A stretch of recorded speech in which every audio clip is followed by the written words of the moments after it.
दोस्तों, बांग्लादेश की premiere league BPL इस वक्त दुनिया में तवज्जो का मरकज बनी हुई है, जबकि इंडियन मीडिया बीपीएल को बदनाम करने में हर मुमकिन कोशिश कर रहा है। दोस्तों, बीपीएल की फ्रेंचाइज राजशाही दरबार का अपने प्लेयर्स के साथ फड्डा चल रहा है।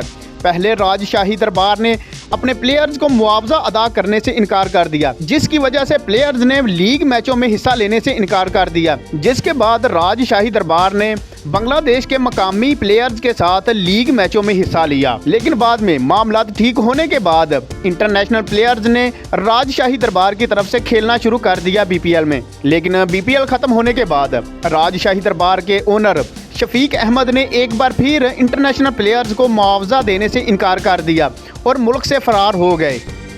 फ्रेंचाइज के ओनर की इस हरकत के बाद इंटरनेशनल प्लेयर्स बांग्लादेश के होटलों में फंस गए, जिनमें पाकिस्तान के मोहम्मद हारिस भी शामिल हैं। राजशाही दरबार के ओनर ने इंटरनेशनल प्लेयर्स को रिटर्न टिकट देने से इनकार कर दिया। इसके अलावा फ्रेंचाइज के ओनर ने उन बसों का किराया भी अदा नहीं किया जो प्लेयर्स को लेकर मैच खेलने के लिए ले जाया करती थी। जिसके बाद बसों के मालिक ने प्लेयर्स की किट बैग रख ली और कहा कि आप किराया अदा करने के बाद ये किट बैग ले जा सकते हैं।